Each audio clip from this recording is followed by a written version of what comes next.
നബി സല്ലല്ലാഹു അലൈഹി വസല്ലം തങ്ങൾ പറഞ്ഞു, യത്തബിഉ ദജ്ജാല, ദജ്ജാലിനെ പിന്തുടരുന്നതാണ് മിൻ യഹൂദി ഇസ്ഫഹാൻ, ഇസ്ഫഹാനിലെ ജൂതന്മാരിൽ നിന്ന്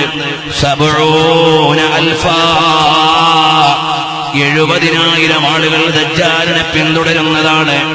അലൈഹിമുത് ത്വയാലിസ, അവരുടെ വേഷം എന്താണ്? ഒരു മേൽത്തട്ടമിട്ടവരാണ്. മേൽത്തട്ടം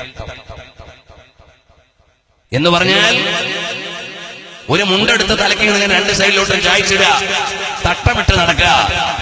ആ തട്ടമിട്ട് നടക്കുന്ന 70,000 ജൂതന്മാർ ദജ്ജാലിനെ പിൻപറ്റുന്നതാണ്. അതാ ത്വയാലിസത്തു നൗഉം മിനൽ ലിബാസി, അതൊരു തരം വസ്ത്രമാണ്. യുൽബസു അലർ റഅസി, തലയുടെ മേലെ ഇടുന്നതാണ്.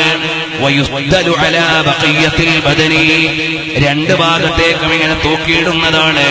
വമുഫ്രദുഹു തൈലസാൻ, അഥവാ നമ്മൾ വെള്ളിയാഴ്ച ഖത്തീബ് സുന്നത്തായിട്ടും തൈലസാൻ ഇടണം. തലപ്പാവിന്റെ മേലെ കൂടി ഒരു തട്ടമെടുത്ത് ഇങ്ങനെ ഇടണം. ഇന്ന് ചില ആളുകൾ ഇതൊരു പരിഷ്കാരമായി തലപ്പാവിനെ മാറ്റിവെച്ച് തട്ടമിട്ട് നടക്കുന്നുണ്ട്. ഞാൻ ഈ ഹദീസ് വായിച്ചെന്ന് പറയുകയല്ലാതെ ആരെയും ഒന്നും പറയാൻ ഞാനില്ല. പക്ഷേ ഒരു കാര്യമുണ്ട്, നബി സല്ലല്ലാഹു അലൈഹി വസല്ലം തങ്ങൾ പറഞ്ഞ ജൂതന്മാരുടെ, ദജ്ജാലിനെ പിൻപറ്റുന്ന ജൂതന്മാരുടെ ലക്ഷണത്തിൽ എണ്ണിയിട്ട് ബഹുമാനപ്പെട്ട അബ്ദുറഹ്മാൻ അൽ ഉറൈഫി അദ്ദേഹത്തിന്റെ അന്ത്യനാടിനെ പരിചയപ്പെടുത്തുന്ന ഗ്രന്ഥമുണ്ട്. ആ ഗ്രന്ഥത്തിൽ അദ്ദേഹം ഫോട്ടോ അടക്കം കൊടുത്ത് 253-ാമത്തെ പേജിൽ നിഹായത്തുൽ ആലം അശ്റാത്തു സഅത്തിൽ സുഗ്റാ വൽ കുബ്റാ എന്ന ഗ്രന്ഥം സചിത്രമായി ഖിയാമത്ത് നാളിനെ വിശദീകരിക്കുന്നതാണ്. ഇതിന്റെ 253-ാമത്തെ പേജിൽ ആ തട്ടത്തിന്റെ ഫോട്ടോ അടക്കം കൊടുക്കുന്നത് കാണാം. ഇന്ന് ചില ആളുകൾ, ചില കുട്ടികളൊക്കെ ചിലപ്പോൾ അറിയാതെ എന്ന് വിചാരിച്ച് തട്ടട്ടോരാരും ജൂതാനെന്ന് വിളിക്കുന്നത്. അത് ഇതുകൊണ്ട് ഉദ്ദേശിച്ചിട്ടില്ല, ഞാൻ പറഞ്ഞിട്ടില്ല. മറിച്ച് നമ്മൾ അറിയാതെ അത്തരം സംസ്കാരത്തിലേക്ക് പോകാൻ പാടില്ല. കാര്യത്തിന്റെ ഗൗരവം അറിയാതെ വീഴാൻ പാടില്ല. ഞാൻ ഈ പറയുന്നത് ഇറാനിന്റെ ഫോട്ടോയും ആ ഇടുന്ന തട്ടത്തിന്റെ ചിത്രവും ഇതാ ഉറൈഫി അദ്ദേഹത്തിന്റെ ഗ്രന്ഥത്തിൽ, മുഹമ്മദ് ബിൻ അബ്ദുറഹ്മാൻ ഉറൈഫി അദ്ദേഹത്തിന്റെ ഗ്രന്ഥത്തിൽ കൊടുത്തിരിക്കുന്ന ചിത്രം നിങ്ങൾക്ക് കാണാം. ഇതുപോലെ ആളുകൾ പല സംസ്കാരത്തിലേക്കും പോവാൻ നബി സല്ലല്ലാഹു അലൈഹി വസല്ലം തങ്ങൾ പറഞ്ഞില്ലേ, യതത്തബിഅന്ന സനലല്ലദീന മിൻ ഖബലികും ശിബ്റൻ ബിശിബ്തിറാ, മുഴത്തോട് മുഴം ചാണോട് ചാൺ ജൂതന്മാരെയും ക്രിസ്ത്യാനികളെയും പിൻപറ്റുന്ന ഒരു ജനത വരും. മഅദല്ലാഹ്, അല്ലാഹു നമ്മളെ കാത്തുരക്ഷിക്കട്ടെ. അപ്പൊ നമ്മൾ സൂക്ഷിക്കണം.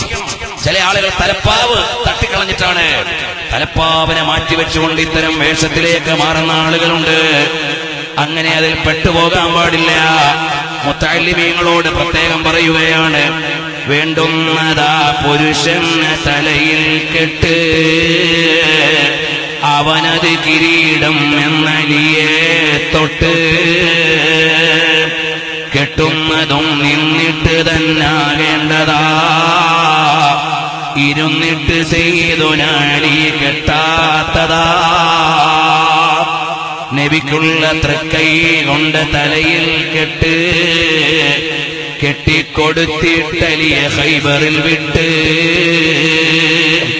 അതിനാൽ ഫത്ഹുണ്ടായതും അറിവുള്ളതാ, ത്വബറാനി തന്നെ റിവായത്തും ഇത് ചെയ്തതാ. ഇതുപോലെ തുഹഫയിലുണ്ട് 2-ാം ഭാഗമിൽ 475 പേജ് അവസാനമിൽ. ഇങ്ങനെ നബി സല്ലല്ലാഹു അലൈഹി വസല്ലം തങ്ങൾ തലപ്പാവിന് നൽകിയ മഹത്വവും അതിനുവേണ്ടി കൊടുത്തിട്ടുള്ള ബഹുമാനവുമെല്ലാം ബഹുമാനപ്പെട്ട തഴവ ഉസ്താദ് വളരെ മനോഹരമായി എഴുതിയിട്ടുണ്ട് അവിടുത്തെ മവാഹിബിൽ. പ്രിയമുള്ള മുത്തഅല്ലിമീങ്ങളെ, നിങ്ങളത് വായിച്ചു നോക്കണം. നമ്മുടെ ജീവിതത്തിൽ അത്തരം നല്ല നല്ല ചര്യകളാണ് വരേണ്ടത്. ഏതെങ്കിലും ചില പരിഷ്കാരങ്ങളുടെ പിന്നാലെ പോയി സുന്നത്തിനെ മറക്കാൻ പാടില്ല. അല്ലാഹുവിന്റെ ദീനിന്റെ ചിഹ്നങ്ങളെ മറക്കാൻ പാടില്ല. ഹബീബായ സല്ലല്ലാഹു അലൈഹി വസല്ലം തങ്ങൾ പറഞ്ഞ ഒരു മുന്നറിയിപ്പ് ഞാൻ വായിച്ചെന്നേ ഉള്ളൂ. വളരെ ശ്രദ്ധയോടെ ഇതറിയണേ. അനസ് ബിൻ മാലിക് തങ്ങളിൽ നിന്നുള്ള നിവേദനമാണ്. ബഹുമാനപ്പെട്ട ഇമാം മുസ്ലിം ഉദ്ധരിച്ചതാണ്. റഹിമഹുമുല്ലാഹ്. ഇനി വരട്ടെ, ഖിയാമത്ത് നാളിന്റെ മറ്റൊരടയാളമാണ്.